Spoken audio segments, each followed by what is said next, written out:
Hi, I'm Valerie Flynn. I'm an author, a podcaster, and a learner. I wrote a book with my writers group called Writers of Meaning, an Anthology on Community. And I have two podcasts. One is called Writers of Meaning. It talks about anything related to writers of meaning. And then the second one is my own personal learning journey, learning about other learners as well as memento makers, teachers, creatives, and helpers. And that one's called Nara Fellowship. So I'm thrilled to be here with you today. Thank you. Hello, I'm John Guturilov from Melbourne, Australia. I own and operate Your Listener Counselling, host the Your Listener podcast, and write regularly and speak regularly on radio about psychology. I have a history of working with a broad range of clients and presentations with particular interest in trauma, relational concerns and habits. I also have experienced mental illnesses myself, and I combine theoretical knowledge and evidence-based methods with the wisdom gained from my own and clients' experiences to form an approach which is adaptable, person-centered and authentic. On my podcasts, I discuss psychology, critical thinking and social affairs in a unique manner. I eschew politics, rhetoric and lecturing on what to believe, and instead encourage my audience to be more critical and curious consumers of information. I also advocate helping them to develop more detailed, complex knowledge rather than overly simplifying concepts to the extent that they become empty slogans. I particularly welcome collaboration with people who have perspectives which radically differ from mine. Welcome to this collaboration between the Your Listener podcast and the Writers of Meaning and Nara Fellowship podcasts. In this episode, we're going to be discussing the psychology and the epistemology, that is to say, the nature of the knowledge of religion. Now, before we begin, remember that nothing that you find on the internet is advice of any kind, so please, if you have concerns for yourself or somebody else, please seek the advice of someone else that you trust, whether it be a professional or someone that's personally involved. And also remember that in critiquing different ideas, we're not insulting you if you believe in them. So Valerie and I have very different perspectives on religion, but we're not insulting each other and we're not insulting anyone else by questioning whether certain ideas hold more weight than others. We're being analytical, and really all of us have to at some stage in our life, and in my opinion more often, have to be analytical, because that's the only way that we can possibly learn. So take that for what it is, and we'll all use this as an opportunity to learn something. Valerie, there's something that I feel doesn't get said enough that has to be said, and it's that the issue of whether God exists or not is actually quite separate from the issue of religion, because there are many different religions, but there can only be one creator. So if God exists or whether he does not exist can't be changed by the presence or absence of religion. A person can plausibly invent a religion, but that can't change the reality of whether God exists or not. And I would say that we have to learn to separate those two, because it's quite possible, hypothetically speaking, for what religion states to be inaccurate in the realms of what God, should he exist, actually has created. But at the same time, for God to still exist and for God to still be a sentient being, to have his own ideas and intentions for how our world was to operate. That's a good point. I never think that through. To me, the religion, my faith, and God existence always is like one thing. But you're right in separating it, because who knows which religion is really true or not. And the ultimate reality is, if God does exist, which I believe he does, and I believe that I am of the Christian faith, and I believe that is the God of reality, there could be a different God, I don't know. But I don't know how to say to that. That's a really good point. I can understand why the two could be equated, because really religion, as we're about to discuss, provides a very important basis for both us as individuals and as civilizations that have developed. It provides a basis for us to believe in a higher purpose, and it provides a basis for us to believe in a set of norms and a set of guidelines that create a healthy environment in which we can function. And in many ways, we could argue that, perhaps not in an absolute way, but we could argue that if God did not indeed exist, then it would take some of the virtue from it, because if we didn't have a reason to believe in a higher power and the good that that higher power brings to us, then it could effectively weaken the argument that religion is valid, because it would effectively be to argue, well, what would be the point of doing this and making these sacrifices if God himself didn't exist, and if we didn't have some greater being to whom to answer?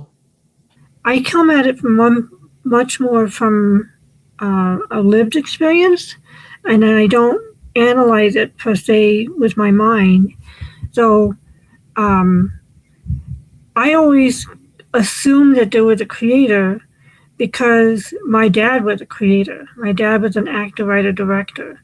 I know that sounds silly, but I, I, in my lived experience, everything that I saw was created in some way by somebody, whether it be plumbers and architects and construction people building houses and office buildings, and people, city planners arranging for the layout of the city as it evolved over time. And so for me, people or a creator of some sort had to facilitate those things happening. And so it just made logical sense to my little kid brain that there would be a creator of the natural world and of Earth and outer space, and who knows what's out in outer space.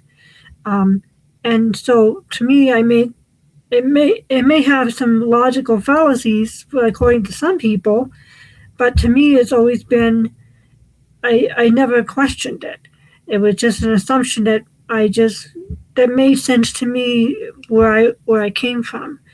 I wouldn't call it a logical fallacy, because I would say that it would actually be more wise to assume that the world works on some basis of intentionality than to assume that it doesn't. And by that I mean, if we look at how complicated the world is, perhaps it's less complicated than we think it is, but there is still a lot happening. There are mechanics and there are mechanisms and there are certain laws on which the different parts of the world operate.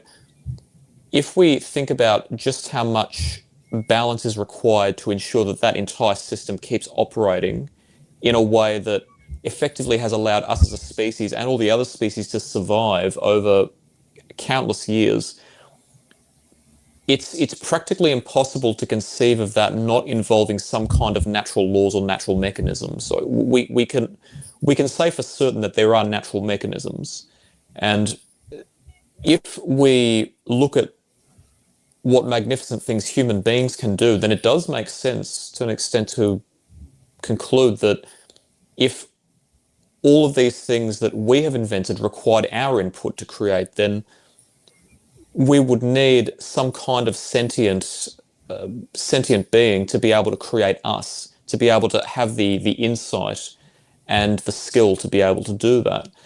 There is much about the world that we don't know, and there are a number of different explanations about how the world came to be and how it operates.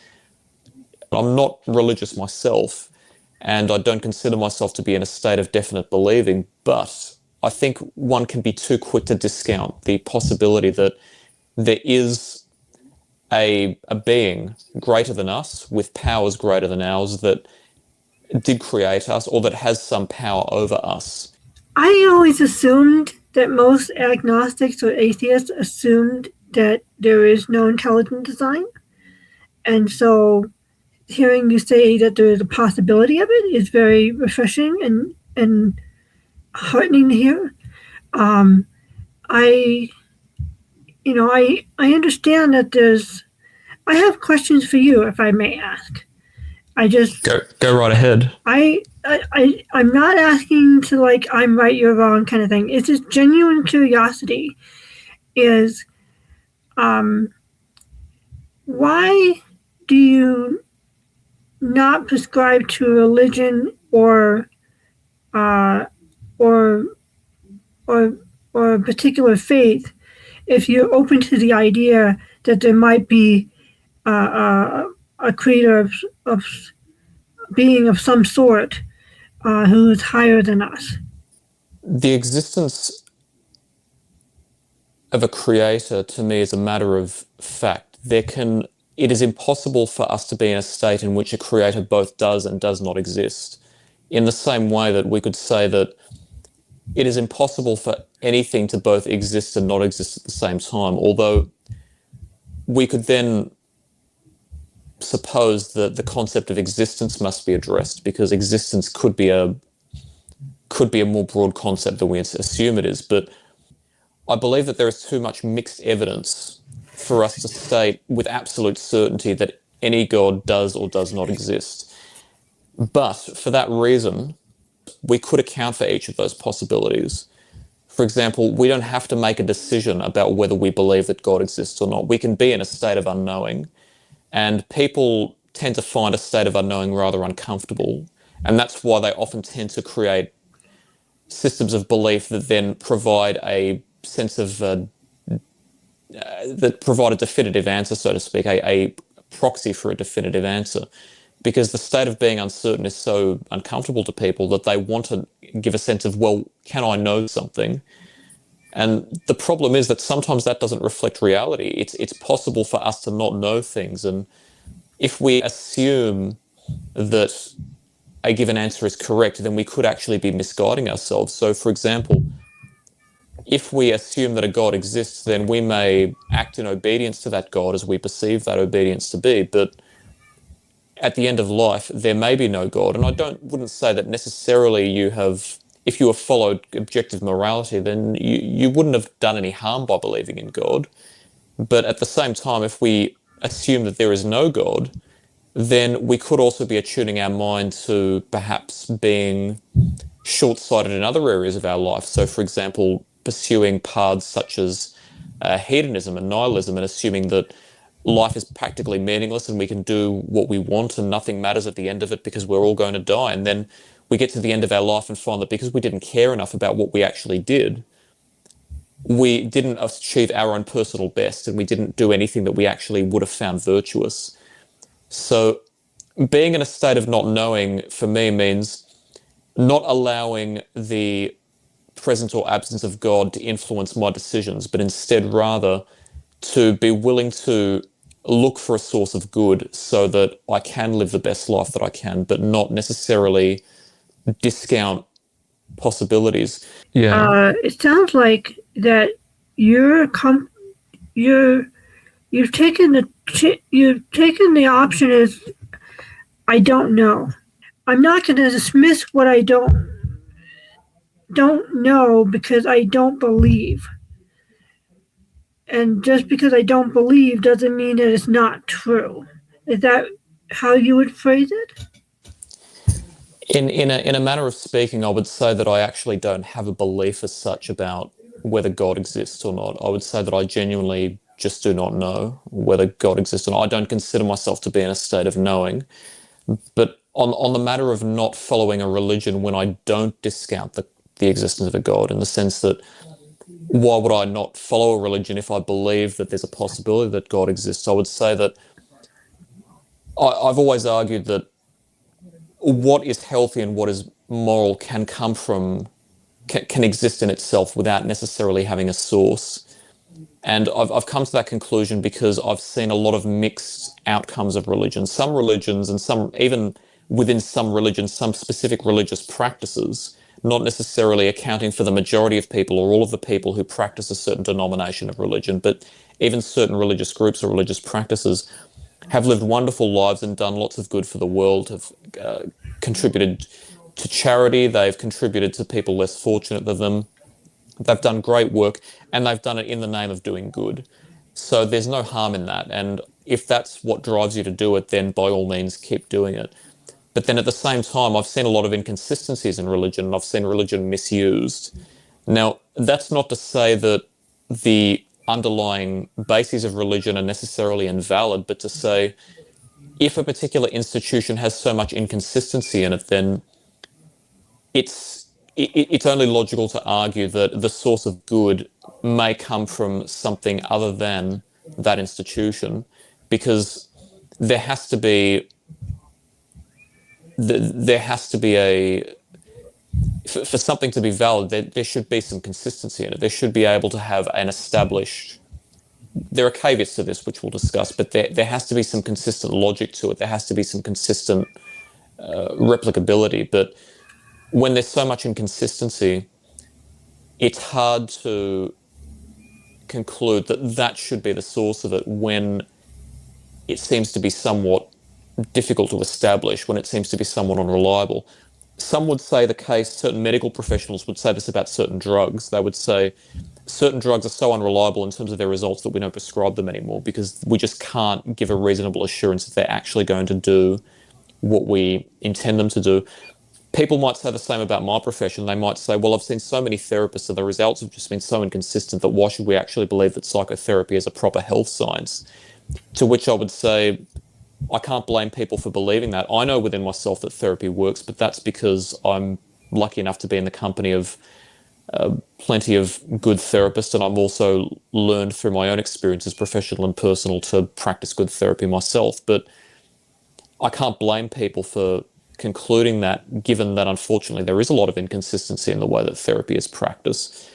So perhaps it would be the case that I've seen so much harm done in the name of religion, not to say that religious people are harmful or that all religion is bad, but that I've seen so much harm done that my conclusion is, well, if we use something as a justification, then it's all too easy for us to inadvertently then start justifying wrongdoing on the basis that the source said it and therefore the source must be correct, therefore what I did was correct. That would be my logic. A lot of what you do and what religion talks about is the inconsistency, and we would think of it in Christian terms or Judeo-Christian terms, is the fallen nature of man, is our propensity to not doing the good I ought to do and doing what I know I shouldn't do. And that seems more of a people problem than it is a religion or a psychotherapy problem. It actually comes down to the people themselves, not the institution itself, because the institution is built upon people. Would you agree with that, or does that need more fine tuning? I believe is what you're saying, that the issues that arise from religion doesn't necessarily come from the ideas of religion themselves, but rather how people interpret and practice them, and inadvertently how they may misinterpret them. Right. I don't say that there can't be bad religion and there can't be like bad ideas or premises or policies or anything like that. I'm more of an individualist, so I see things from coming from the individual and going out into the collective. And it starts from the individual heart, is what I always think of.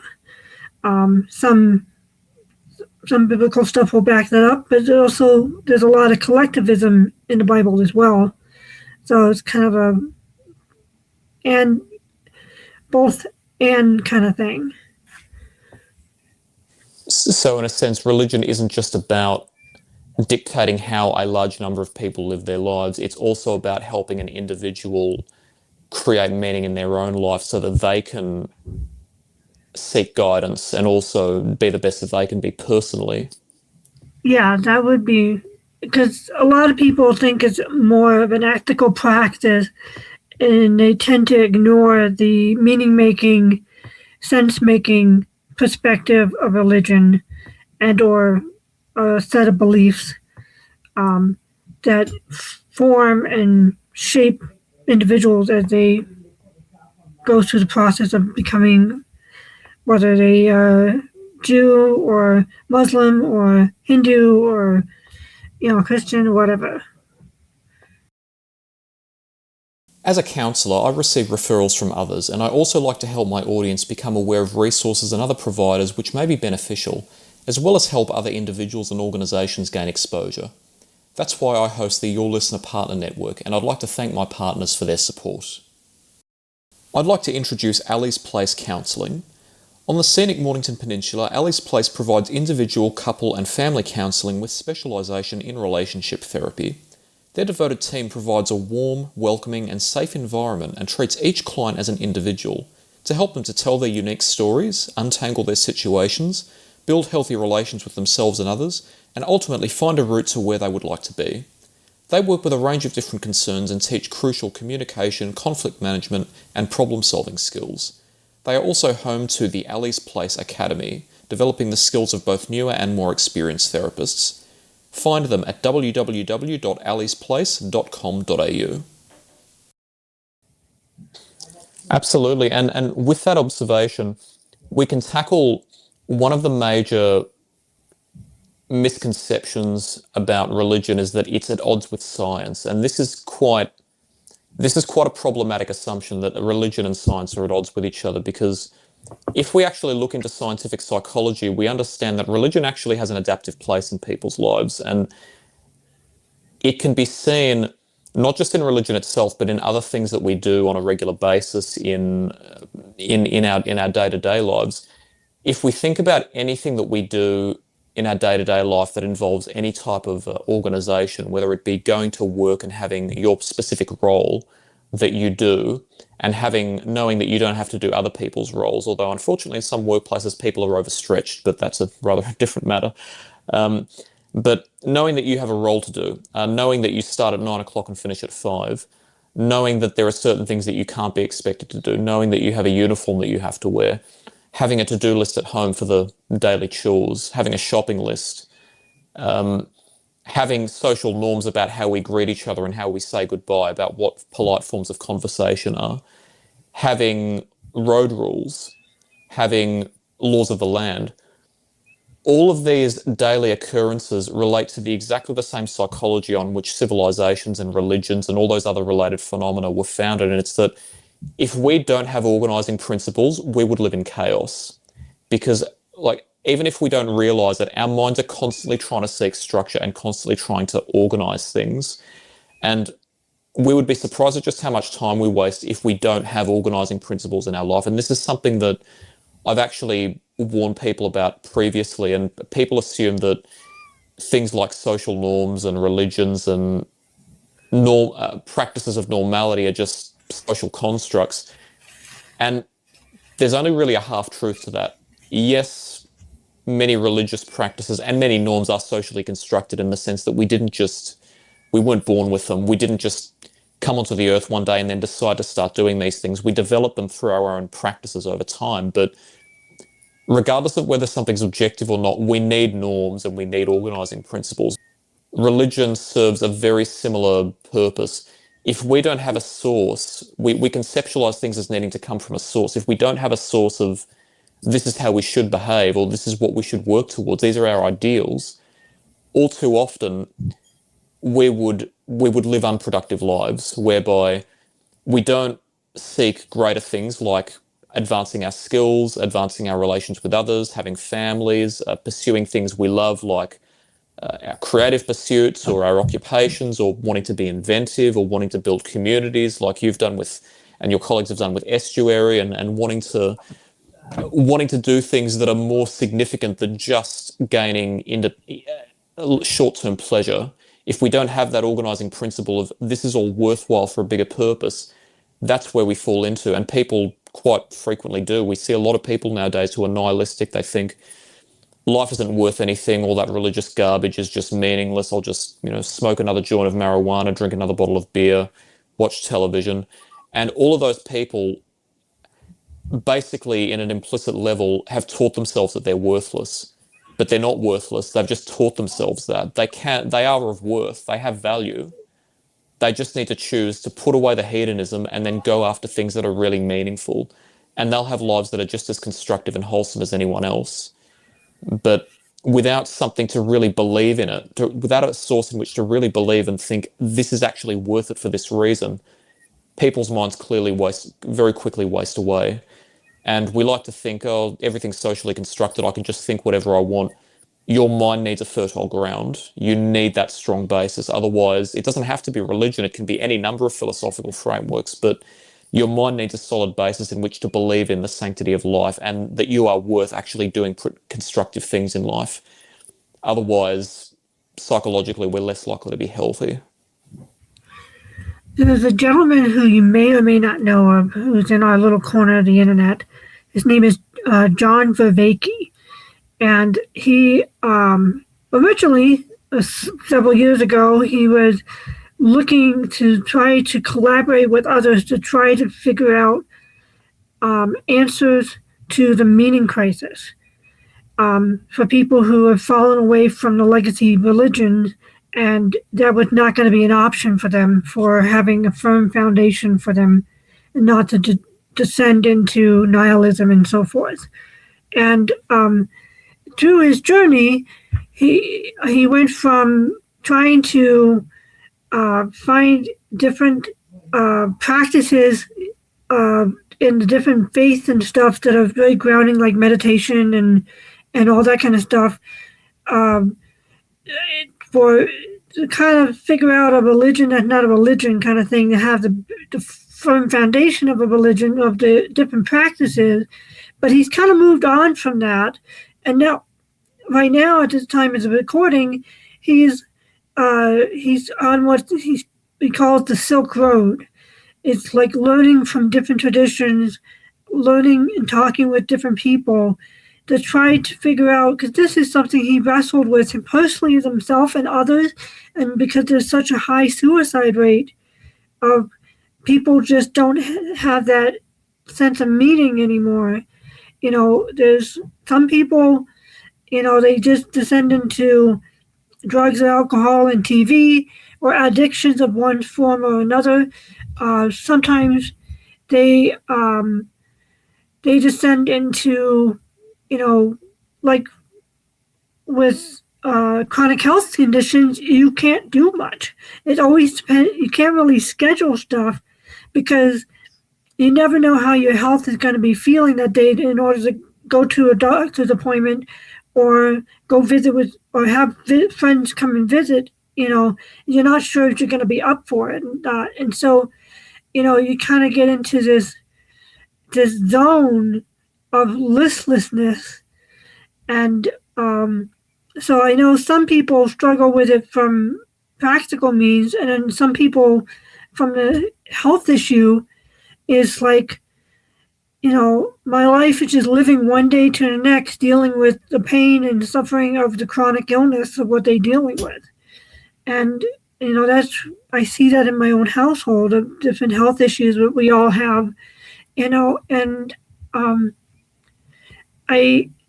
what have you found that helps your patients and other people in your walk, in your experience, who where religion is not an option for them, but what, for yourself or for others, what has helped you have that firm foundation of pursuing meaning, and what's gotten you out of the hedonism, or not you personally, but people in general? Because for me, is I'm so grounded in my belief in religion that I can't even conceptualize how you would actually choose to do the right thing without the meaning making, sense making of Christianity to ground me. So I'm curious to hear your thoughts. First of all, with my clients who do have a religious set of beliefs, then I help them to use those beliefs in the change process. So I do work with clients a lot who have religious beliefs, and often what I do is I allow them to teach me about their religious beliefs, and then I integrate psychology with their religious beliefs. So for example, if a client is experiencing shame and they're a Christian, then we may well be able to refer to passages in the Bible, or at least some Christian theology about shame and how God still loves them even if they do make mistakes, and that God didn't create us to be perfect, and that God doesn't expect us to be perfect, as long as we're willing to acknowledge our mistakes and be willing to make up for them when we do make mistakes. So if a client has a religious philosophy within the bounds of what's healthy, we use it. We let that blossom. But for clients who don't have a religious philosophy, really, meaning can be quite diverse. It can be so diverse in the sense that it can basically be what the client defines it. But the real caveat there, which we have to be careful of, is if we allow meaning to be too loosely defined, then we could well end up pursuing hedonistic behaviors that don't actually add to our sense of that actually don't create a purpose at all. And I'll be honest with you, the delineation between what's wholesome and what's not is so vague that I don't think I can even define it. But it's something that I tend to believe I recognize when I see it or when I feel it.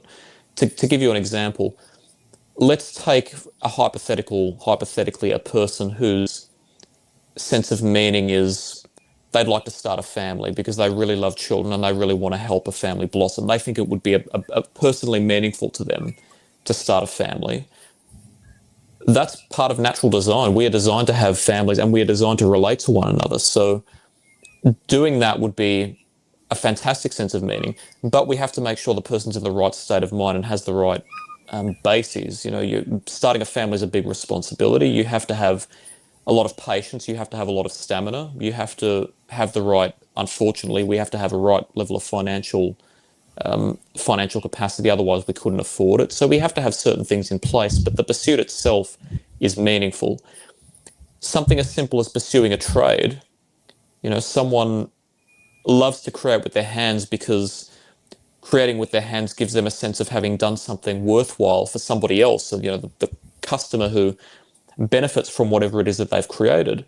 And it allows them to learn something and they love learning. Those are things that have natural good. When we learn something and when we do things, we strengthen our mental processes. And if you're and if your job involves physical labor, then you strengthen your physical body as well. That has meaning because it has some sort of deep natural purpose to it. You're actually expanding your natural resources by practicing those things. If your meaning is creativity, again, you're using those natural resources that were given to you to do something that other people can enjoy. That has an element not just of strengthening your own resources, but also giving to other people so that they can enjoy. Relatedness is natural, so that creates meaning. Playing video games, I don't mean to judge people. Like I'm not someone who games myself, but I don't mean to judge people who do. But if you claimed that your meaning was just playing video games on the weekends and working a job that you hated during the week, I would say in the context, you probably need to dig a little bit deeper just to make sure that you're not missing something. Because I would say that the psychology of that is often built in a situation in which a person isn't happy with their circumstances and they're doing what they can just to keep their anxiety at bay or their unhappiness at bay. So if they're unhappy for the entire week and then they engage in something that gives them short-term pleasure just on the weekends, yes, for some of us that's our reality, but I wouldn't say that's meaning, that's survival. I'd say that for meaning to be present, you have to passionately feel it in the same way that a religious person would passionately feel they believe in their faith. In that situation, though, those exact same set of circumstances could be meaningful for someone else. I'll give you an example. Let's say someone's a medical receptionist and they hate their job. That doesn't mean that the job of being a medical receptionist can't be meaningful. It just means that for them it's not meaningful. And they're not motivated necessarily to integrate it into their life's narrative. But let's say you are someone who loves helping people and loves supporting an establishment that helps other people. That job could be perfectly meaningful to you. And if in all honesty that's the job that you feel is meaningful to you, then there's no reason to question that. As long as you personally feel it's meaningful, it's a subjective sense of feeling that you are strengthening your own resources, using what you have and contributing to other people's lives. And that can be as varied as there are people, as that can be as varied as people do. That's how I would establish meaning, but it has to be it has to feel right. It has to have the feeling or the spirit of something that is contributory to yourself and to other people. And so the exact same set of circumstances can be meaningful in some, but for some people, but not others. Same with video games. I mean, some people who actually develop games, they love design, and that's meaningful to them. Some people compete with video games. I wouldn't do it myself, but hey, who am I to judge? I'm not suggesting that it's a bad pursuit. Just for them, it might be personally meaningful. But if one only plays games just to distract them from the anxieties of life, then I would advise them perhaps look into what those anxieties are and what their sources are, and maybe we could find another way to overcome them that doesn't involve avoiding them. I don't think I've found a way to explain it yet, in the same way that I don't know how to explain how a person may meet someone on a date and they have all the right qualities that they're looking for in a partner, but they're just not attracted to them. I would say that that's why frameworks such as religious ones can be so important to some people, because they provide a much more concrete way of understanding the difference between right and wrong in having to judge what decisions to make in life. If you leave it to this kind of subjective judgment, as we're seeing right now in this analysis, it can be rather difficult to identify what's right and what's wrong. But in the end, it just has to feel right. And unless we reach the point whereby our language and our conceptualization of our psychology evolves to the point that we can describe it, if somebody else out there can describe it, or if you can describe it, then love to hear it very much. But until we get that, I'd say what's important is to listen to your intuition and to know, listen to your intuition, but sometimes also getting an outsider's opinion might be worthwhile. So some people might not know that what they're doing is actually leading them into long-term despondency until someone actually says to them, hey, you could come to harm if you kept doing that. You might need to rethink your life goals. And only then do they think, oh, that's right, I probably should do something differently. And then all of a sudden they've changed, and with hard work they've changed. They think, well, thankfully that person told me that I was misled, because I may have had a far worse life than I do now if I hadn't listened to them. It's like in Christian terms, sometimes is we need to just do the work that needs to get done, even though it doesn't. It's something we don't want to do. It doesn't feel right, but it's something that needs to get done. And sometimes that's the burden that we take on to make the burdens of others less. And so that we support our families, we support ourselves, we do our civic duty kind of thing. And then when it's like it's destroying your soul kind of thing, how can someone judge when it's no, I just need to buck up and just do the work, to like, this is consuming me, I need to do something else. In those cases, we would examine the issue from two different perspectives.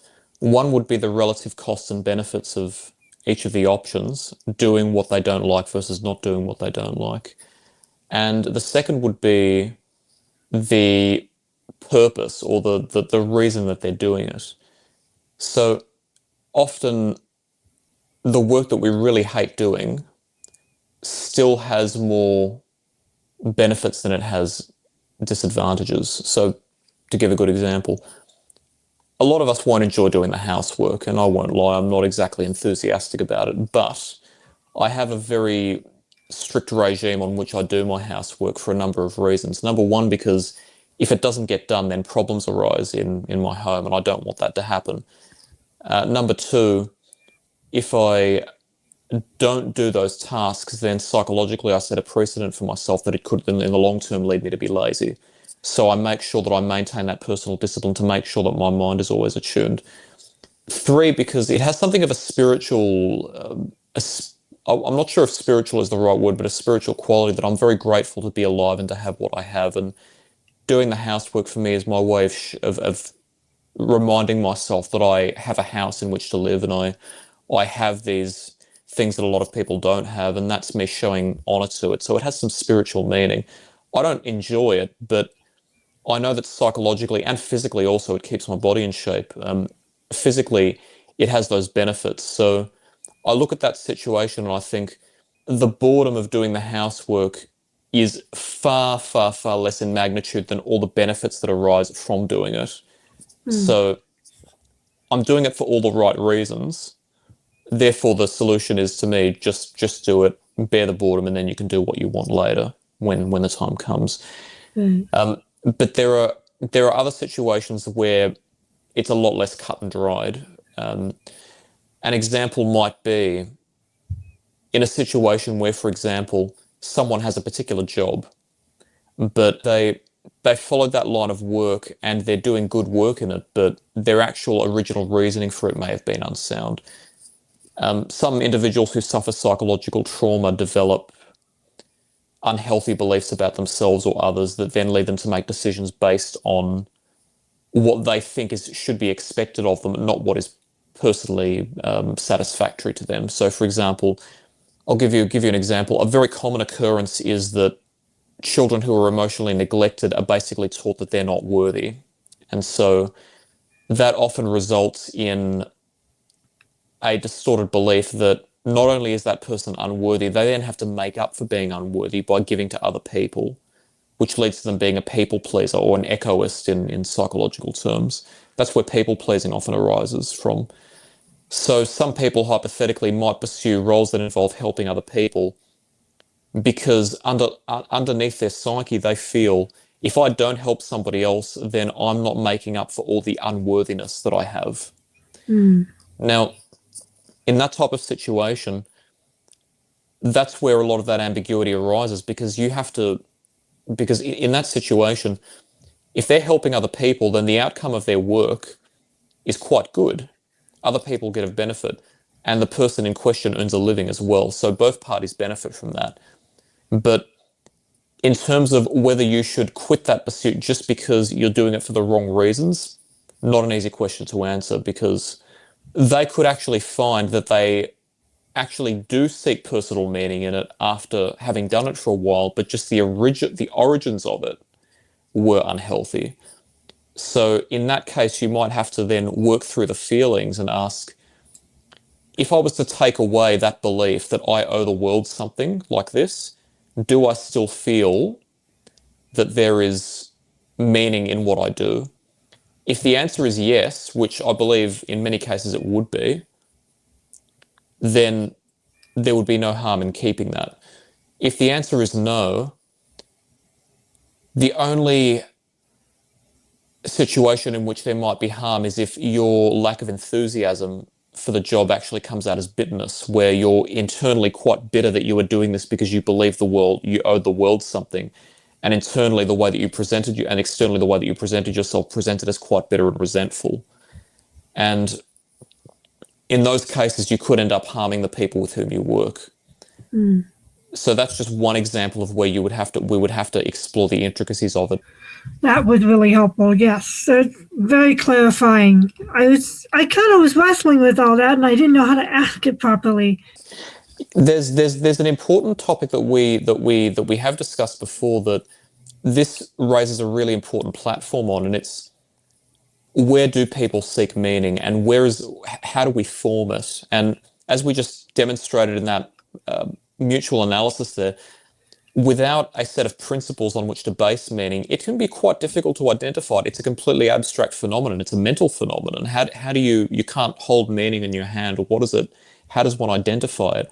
So that leads us to a big question that is often raised in debates on religion, and it's if we don't take a religious framework to be true, if we don't assume that there is a creator and that creator has created not just ourselves in a physical sense, but a sense of morality and a code by which we can live to ensure cohesion and order amongst ourselves, then from where do we source morality?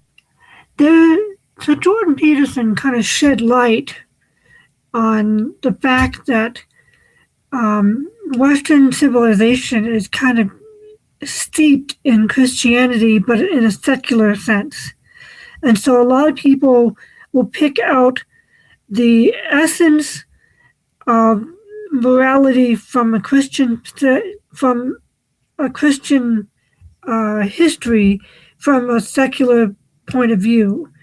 And so to answer your question, some people in the Western cultures would get that sense from the culture itself, from 2,000 years of history. So other people would find it in philosophy. Most people, I don't know. That's a really good question. Did you have any thoughts on that? This is where it becomes abstract, because I know that religion has had an important part to play in the development of civilizations, and it stems from the same psychology that drives our daily activity. As I said, that we need organizing principles, and organizing principles are pivotal to our mind's ability to interpret information and actually use it to behave in a way that forms a cohesive society when we combine with all the other people in our civilization. But I argue that morality can exist without there being a source, that phenomena and that ideas can exist without there being a source. Now, when we argue that phenomena can exist, or that phenomena must be true or must not be true, we're working with the concept of assumptions. An assumption in a very literal sense means a statement made or an idea asserted without there being evidence to justify it. We could expand that to mean an idea that we hold to be true because it's necessary for us to conduct other activity without us being able to verify it with absolute certainty. So, to give an example, faith as an assumption is quite constructive and quite necessary. For many, is quite necessary, because if you have a set of principles, even if you can't verify that God exists, or you can't verify that he specifically outlined those principles, if you assume they're true, in many cases they will guide you to behave in ways that are quite constructive and are quite helpful to yourself and other people. So that assumption provides the basis. We might argue, well, even though we can't verify that God exists, if we assume that he doesn't exist, then we are also setting ourselves up to use that logic in a number of other ways that could unravel or destroy the other ways that we think and the other ways that we operate as society. So if we were to assume that God doesn't exist and there isn't some sentient creator who has actually carefully balanced all the workings of our world, then you could also assume that natural order doesn't exist. You could also assume that evolution doesn't exist. You could also assume that nothing in life actually has meaning, and that basically no matter what we do, there's actually no real influence we can have on our environment and on our life outcomes. And so we might as well just do what we want because nothing means anything. We know that that's not true. We know that our choices and the enthusiasm that we put into life very much has an effect on the outcomes that we achieve.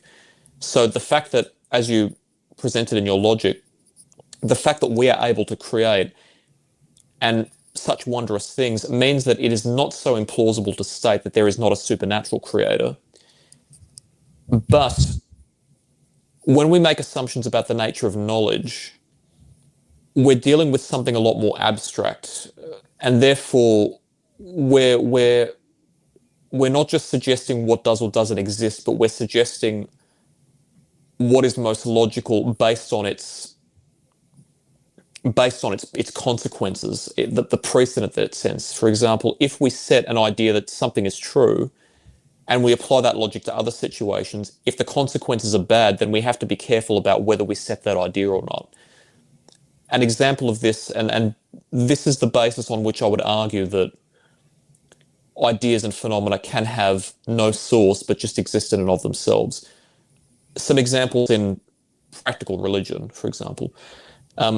There are certain religions that would state that, and I'm not saying this is all religions, and maybe it's just misinterpretations of religions, but some religions might have as an acceptable practice wife beating or using physical punishment as a means of disciplining children.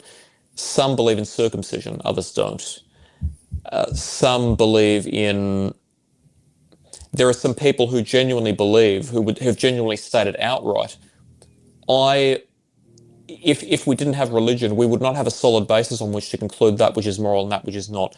I trust that my higher creator has what's in my best interest. Therefore, if God said that slavery was okay, I would advocate slavery.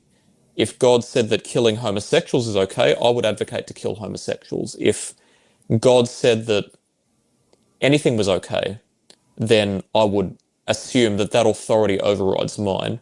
Now, assuming that their interpretation of their religious text only preaches good things like charity and being kind, then the outcome isn't so bad. But it's a dangerous precedent because then you have to ask two questions. Number one, what would happen if all of a sudden one day we discovered that God didn't exist? I mean, it could just as easily discover that God did exist and have irrefutable evidence that he did, and then we would be in a completely different path. But if we discovered that, then would your mind be strong enough to be able to make good decisions, decisions that wouldn't cause harm?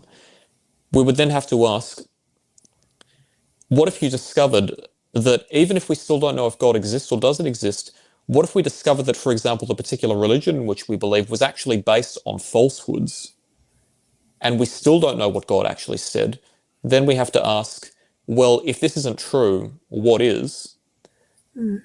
And then we also have to ask questions like, if I'm ever stuck in a situation in which my religion can't answer the question, or the outcome that it produces evidently doesn't align with what is practical, then what do I do? Do I choose religion or do I choose practical outcomes?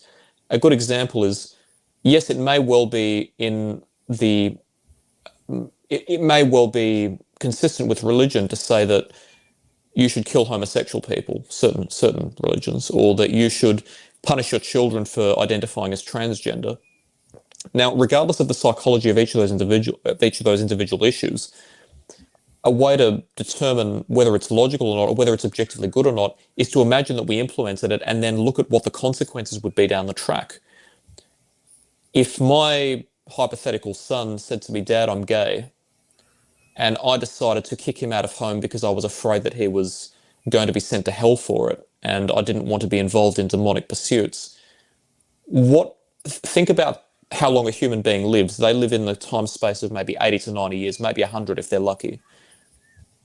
In 80 to 90 years, what's going to happen is that child is, in the immediate future, going to have trouble surviving, if they survive, because a child can't be expected to survive on their own. They're going to be homeless. The system will have to take them in. They may be abused by the system. When they grow up, they're going to have psychological problems from being abandoned. That's going to impact how they can function. Sometimes it causes PTSD so bad that people can't work, so they're even more dependent. They don't have the dignity of their own independence, and it's not their fault because their mind, we can't always control how our mind functions.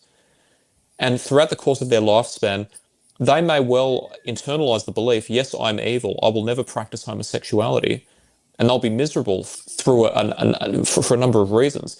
Let's say they get to the end of their lifespan and they've had all that done to them. In my eyes, yes, it may be righteous in the eyes of my religion, but what's the actual outcome outside of what I believe? An innocent child has suffered, and what's more likely, that what I did was wrong, or that God effectively intended for me to do what I did, and he's now going to reward that child for, obeying my orders by not practicing homosexuality? Just qualitatively, what seems more likely? I would say more that what I did was objectively wrong. And I don't think any loving God would want me to do that. And I think most Christians would agree with me. But there's the issue. Religion may say one thing, but in practice, if the outcome isn't it just isn't good by any qualitative judgment, then what good is it? If we've still caused harm, it's a subjective judgment. Like, good can't be judged just by rules. It has to be judged by qualities. That would be my judgment, which is not, again, not even to say that most religious people believe these ideas. It's only probably a small minority of them, but there's it's the point is the extrapolation of the logic. If we don't if we assume that everything is black and white, and if we just follow it, then it will always be okay. Then we have to ask, well, what happens if one day I follow the logic black and white, but it doesn't end up okay? How do I correct it, or how do I reconcile with the realization that following the rules didn't actually result in the right outcome? Yeah, it's hard. I mean, moral dilemmas, and it's what makes good stories. I don't really know what the answer is.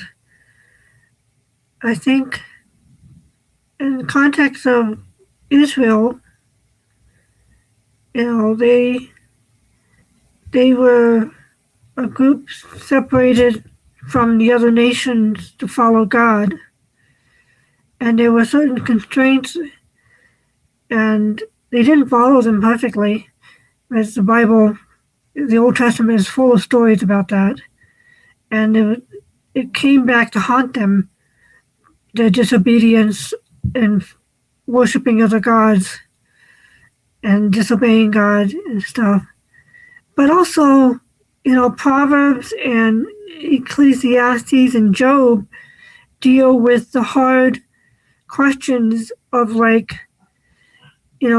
Job is more like, okay, this man is righteous in God's eyes, and yet he suffers all this horrible calamity, and he's still righteous. He's not being punished by God. There's other things going on that are influencing his circumstances beyond what we understand. And so his friends foolishly, in what we would still do nowadays, is if someone is experiencing severe suffering, they must assume that person did something wrong. And what Job is really talking about, when some Christians don't understand, is that good people will suffer. And even if you do everything the way God says to do it, your life is suffering. And so trying to make the hard moral decisions of what's right and what's wrong, what I like to say is, from my perspective, is God wants us to live in right relationship with Him and each other. And the hard question that you just rose up in that example was, what was the right way to live in relationship with hypothetical son? Was it to disown and kick out of the house the child who doesn't understand what everything is going on, and kind of becoming an individual of themselves? Or is it actually something else going on, where the child is doing what's called individuation, and because of the culture has come to that conclusion in a very fundamentalist household that is more legalistic and more legalistic and less on love. It's more performance oriented, and the child is trying to individuate and comes up with that particular thing. It's like, so there could be a flip side to that coin of what's going on. And so what is the real context of that issue? Is it just, if coming from a legalistic perspective of, we have to go back to the Torah and do the 7th-day Sabbath, and not eat and eat kosher? Or is it a lack of love and compassion? So one thing that happens in Christian homes is sometimes it can gravitate to too much love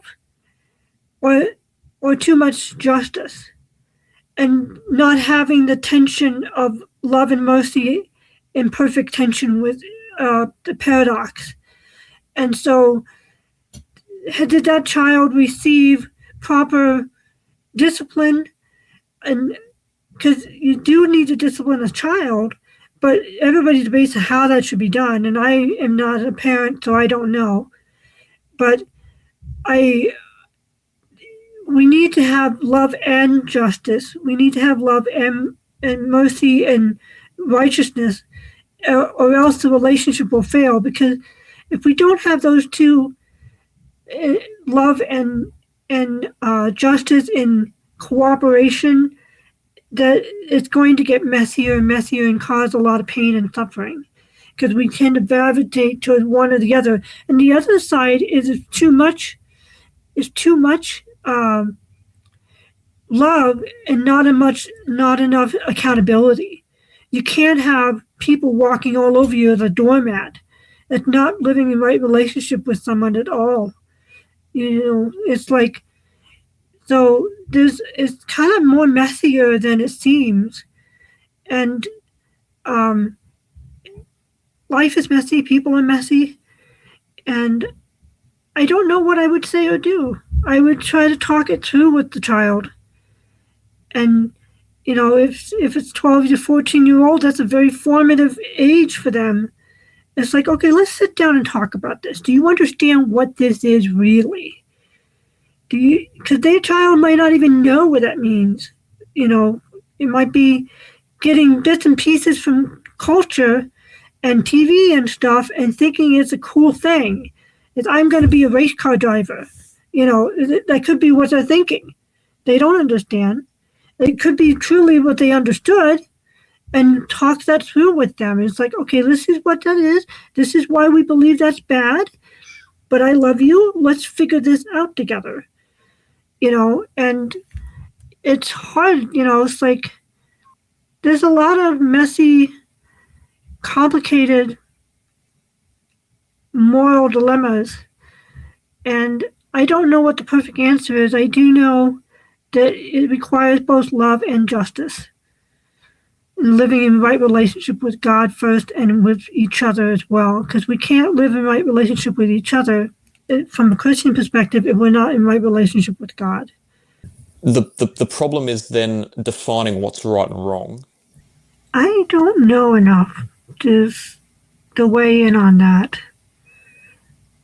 I know what the Bible says, because I don't live up to the law as well. I need Christ's mercy just like everyone else. So I'm not trying to say I'm more righteous than them or anything like that. Going back to the source is, how do we know what something is true or not, whether something is righteous or not? Just will we acknowledge the God of the religion that we are a part of, or we ignore all religion gods? We'll cherry pick the ones that we like and dismiss the ones that we don't. And I don't know. I don't know if that's really wise. It's like there's an old adage of like, don't move the fence if you don't know why the fence was put there. I read one book by Timothy Keller that's probably like 3 or 4 chapters long. It was talking about being self-forgetful. And it was really about humility. And it was a fresh book on humility that I'm one of my topics that I'm interested in is humility as I grow my writer's platform, because I don't want to become, conceited and not acknowledge that I can become conceited with fame and fortune and all that if that ever comes to my door. But we usually reach out for things that aren't good for us when we're empty inside. It's one of the things he talked about in the book. Do I really need to be famous to actually make a living as an author? The market tells me I have to. The world tells me I have to. But the church fathers and the Bible tell me no. So that's an ethical dilemma for myself. Is, do I really need to be famous? Does it have to be that way? I'm trying to figure that out. I don't know what the answer is. I may in the future. But I don't really see a lot of people struggling with this question. Everybody wants to be famous. And we're all seeking things that will fill us temporarily when we just need real love. I don't mean sexual love or romantic love. I mean like real, genuine love from each other and from God. I don't want to build it the world's way. I'm trying to do it more holistically and more meaningfully than that. I'll probably do it way imperfectly. You've raised an interesting point there, that how do you know if something is intrinsically bad? Like, how do you know if something's intrinsically bad if it's not God's way? In this case, do I have a reason to fear becoming famous, that it may corrupt me in the eyes of God? Like, might it be against His word? Well, you then have to ask the question, how do you get famous and what are the consequences of it? So do you get famous by deceiving people out of their money, or do you get famous by offering something for sale that other people already want to buy, or that they want to buy when they see it, and that they're the ones choosing to buy it, and you're selling it on an honest basis in the sense that you're not making false pretenses about it? If Right. you get famous because a lot of people want to buy what you're writing, and you're not allowing that money and that fame to lead you into any bad lifestyle choices like irresponsible spending, the misuse of your power that you may obtain as a famous person or as a well-known person even, and it doesn't otherwise lead you away from God, is that really hurting anyone? Because in the end, you're allowing yourself to make a living, which is something that we all need to do. We all, unfortunately, do live in an economy where money is an important part of our life, and so does your family. Yeah. So by allowing you to do something that is personally meaningful to you while fulfilling your and your family's needs, it wouldn't be reasonable to ask you not to do that, because in the long term, what's that going to mean? You don't have the meaning that you seek, and you don't have a means to support yourself. But that to me, in my eyes, is very distinct from, say, the other more obvious and objective assertions of the Bible, like you should not steal. Stealing is obviously wrong because you're taking away something that doesn't rightfully belong to you and causing harm to another person in the process. Same with gossiping. Spreading rumors about people could hurt them. Yeah. The same with gluttony. Too much of something not only teaches you not to have any self-discipline, but too much of something could also harm you. Overeating, binge drinking, for example. Cheating, the person who feels cheated is going to be harmed by that psychologically. Part of the reason you are in a relationship with someone is because of the security it brings. Cheating violates that. Yeah. But becoming famous, there's a much broader range of what constitutes famous than what constitutes stealing. Mm. Stealing always involves hurting people, but not all famous people are harmful. I don't think the church fathers and the Bible doesn't talk about actors at all. I think sometimes a lot of us who are drawn to the creatives want to be acknowledged in a way that we sometimes don't get acknowledged in regular life.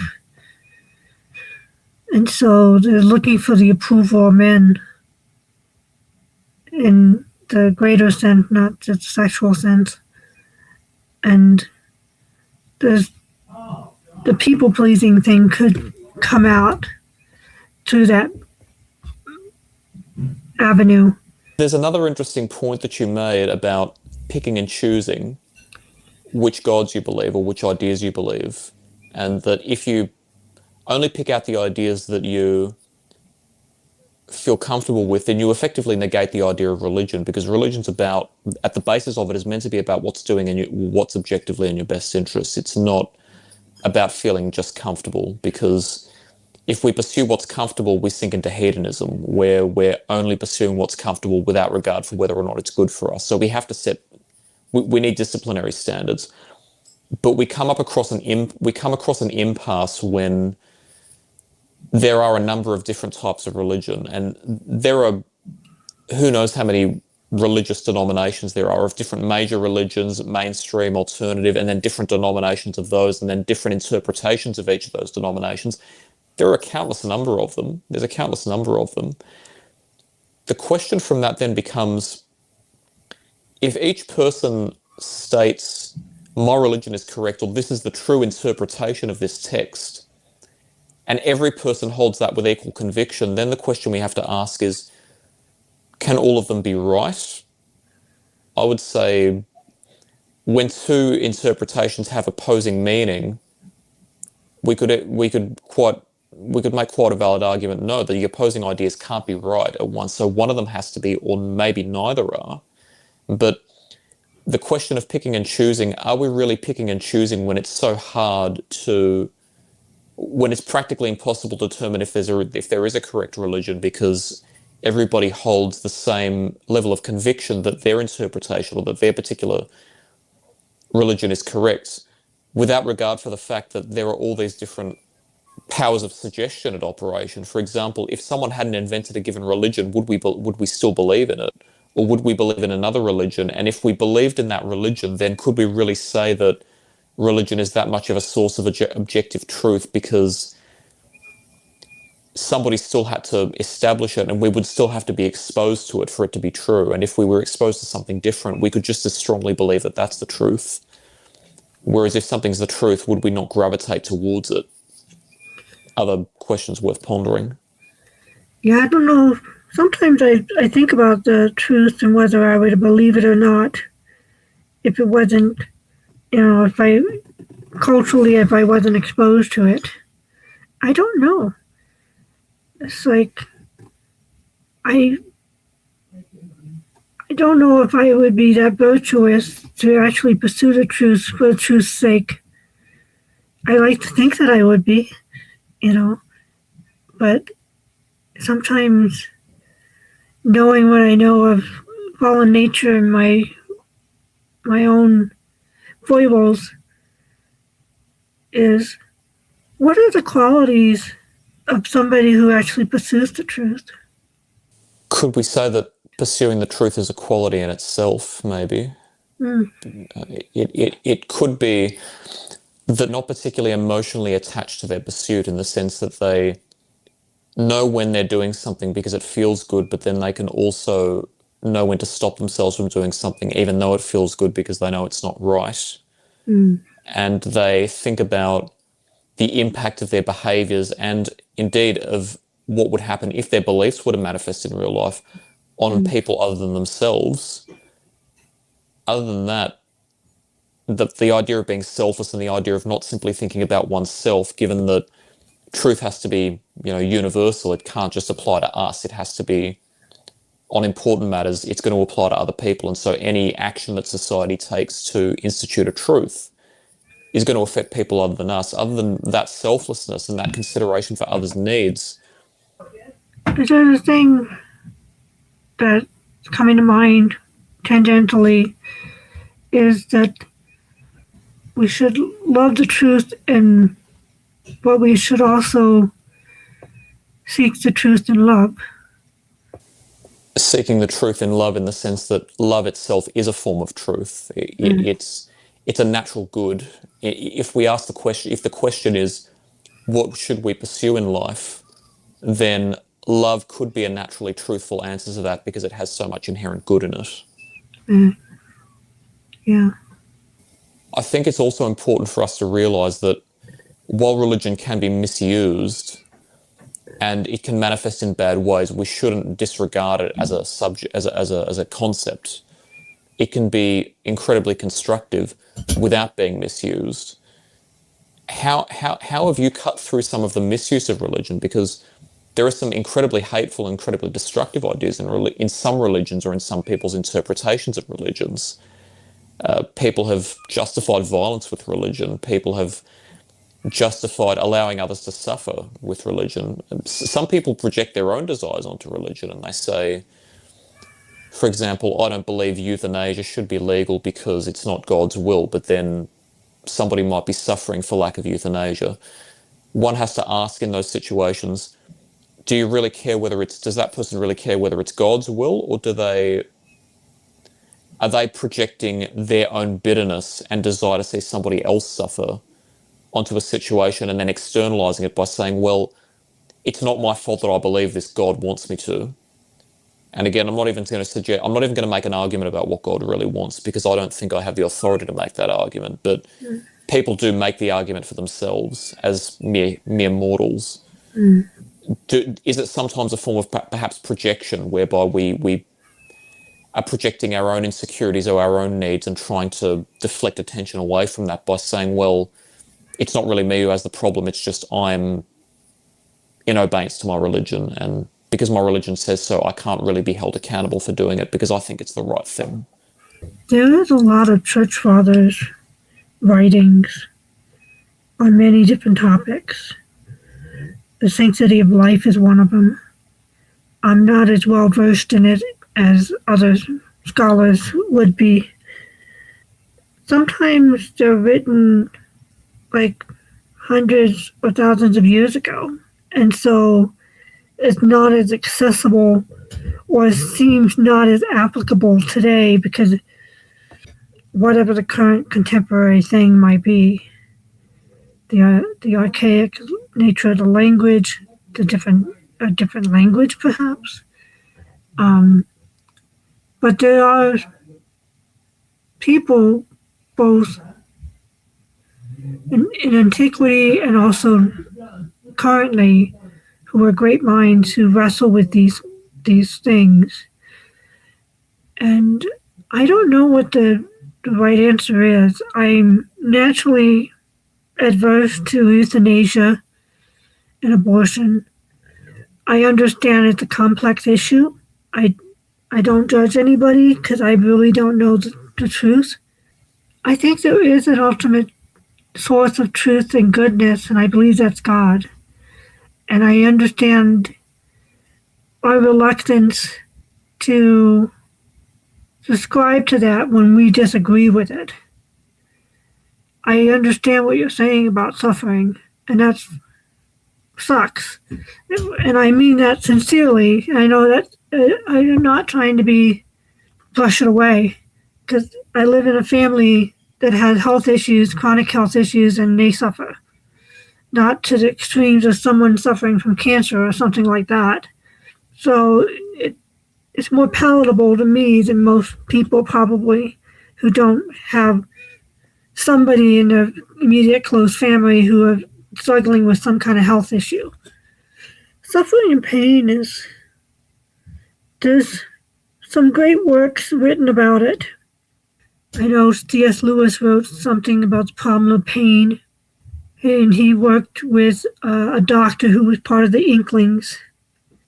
And there's other people who, like Paul Atliner, I hope I'm saying his name right, he did a book about the problem of evil, really dealing with evil and suffering and hard questions, because there's the rank and file Christians are not educated like they should be. The Catholics and the Orthodox are much better, have more intellectual depth and history behind them.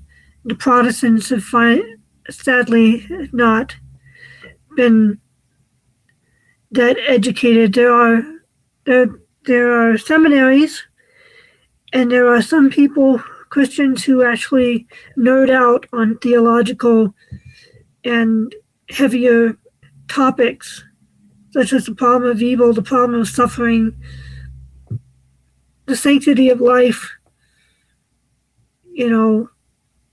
understanding moral good from our perspective, and also what does the Bible say, and they all disagree with each other. Speaking about the misuse and the abuse of power in the church, it sucks.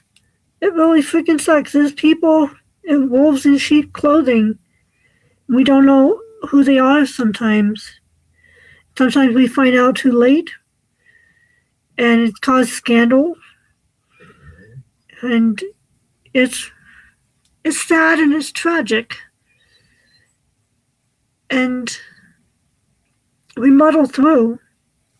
Most everyone thinks that they're right, no matter where they're coming from, including me.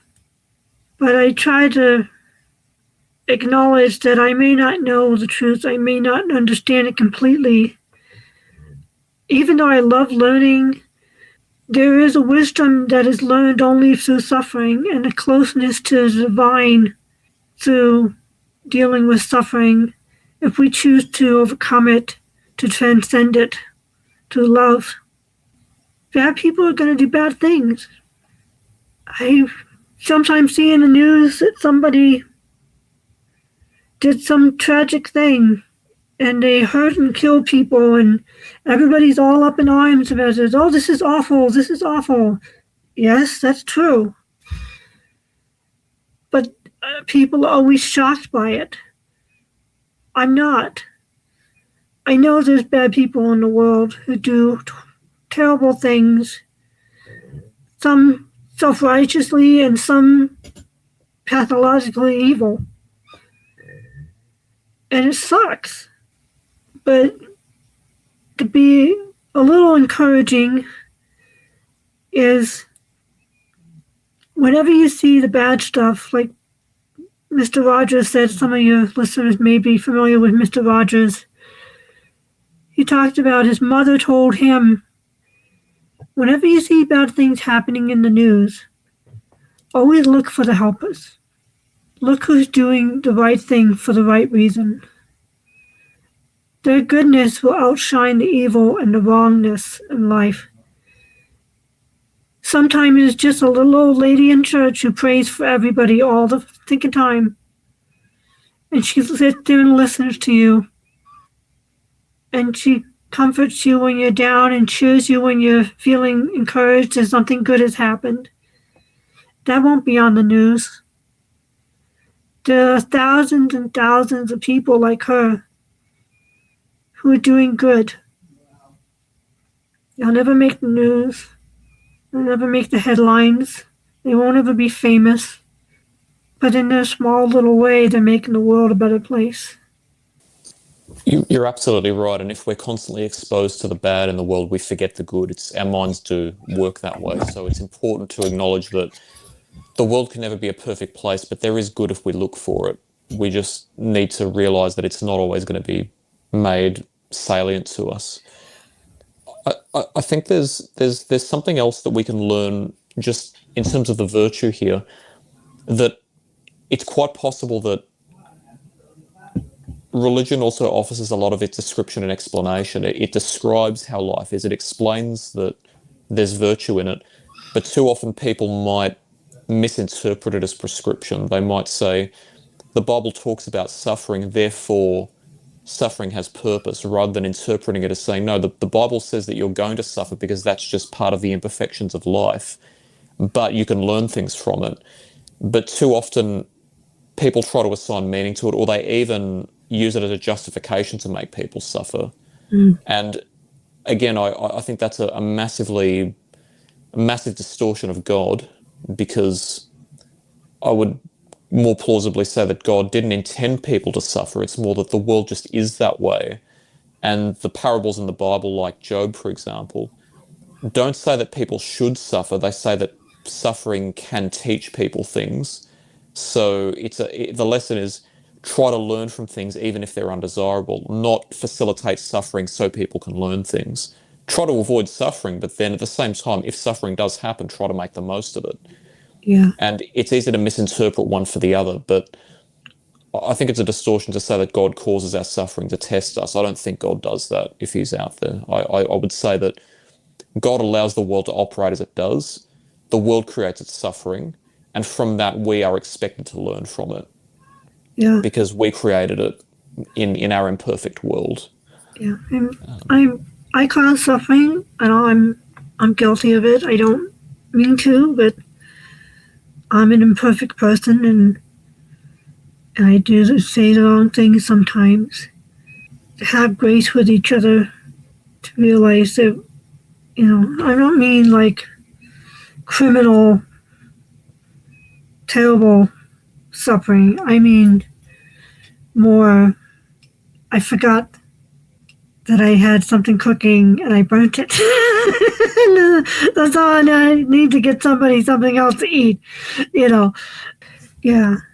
there's a great Bible Project video that talks about suffering, and it talks about how we transcend suffering through love.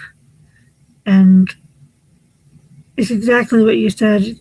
God didn't design existence for people to suffer, and Christ willingly went into the most torturous suffering to redeem us all, according to my religion.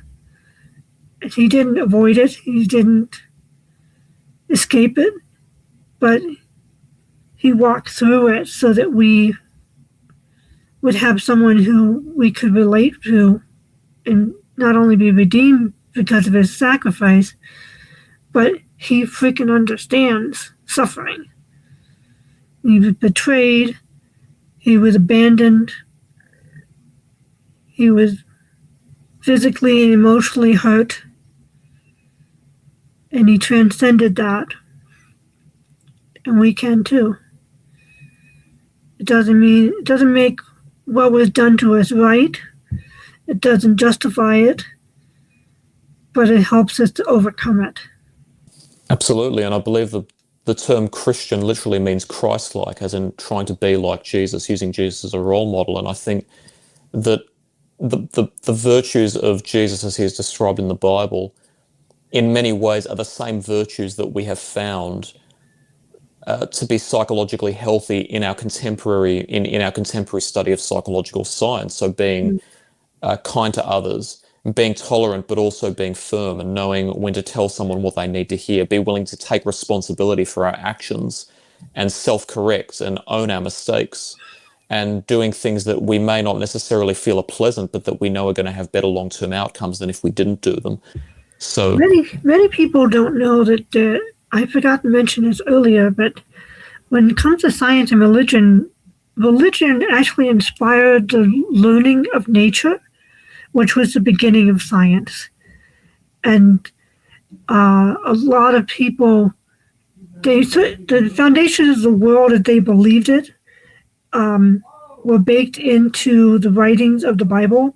And so certain believers, especially in the church,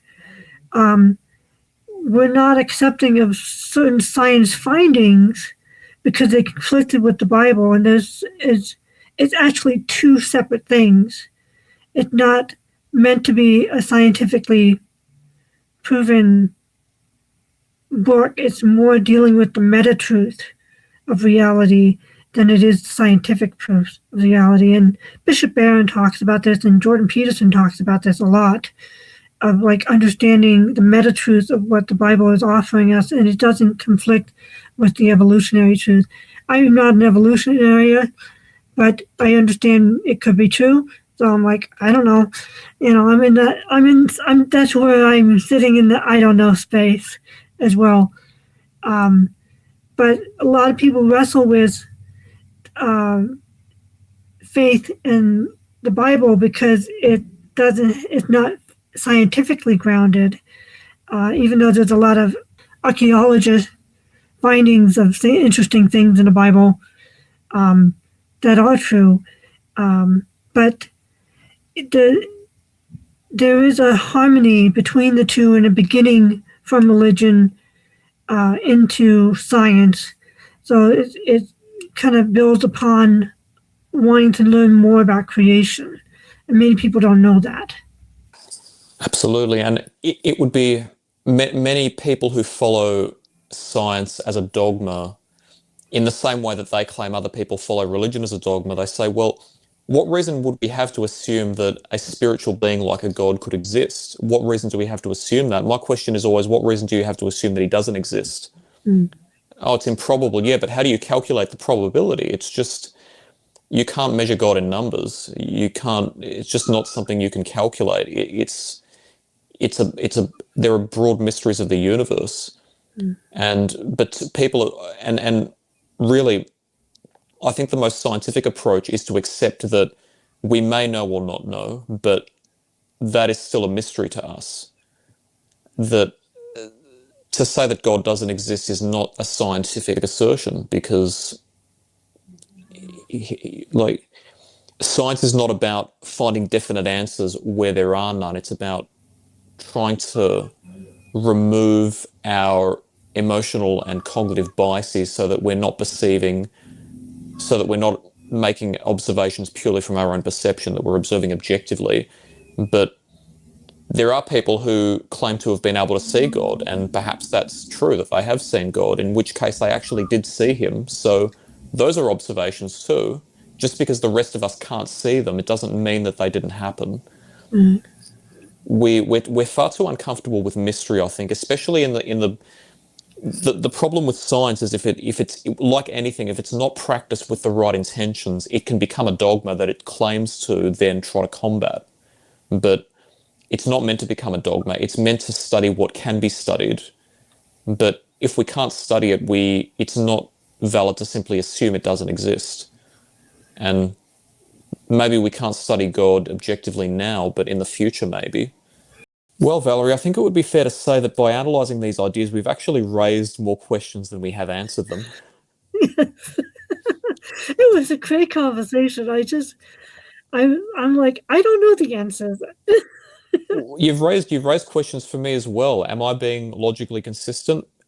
None of us are infallible. We can all make mistakes. We can all have blind spots in our thinking. But I think that's ultimately what we're trying to teach our audience, not by telling, but by showing that when we ask questions, we sometimes raise more questions than we do raise answers. And sometimes there are no clear answers. And sometimes we have to use the best answer that we have available, because ultimately we need a standard, or we need a source of something. We need some basis on which to base our decisions.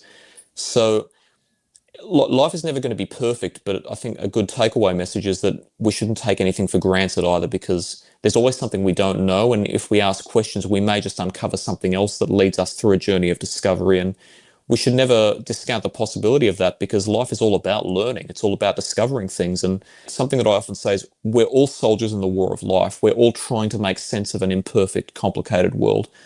We're not going to always get it right. We have responsibilities to own our actions and our mistakes, but within the bounds of what's acceptable, there's going to be variations.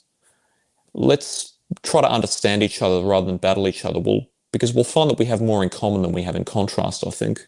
Yeah, I agree that it was a wonderful conversation, and I really was heartened to hear your thoughts, even though we disagreed.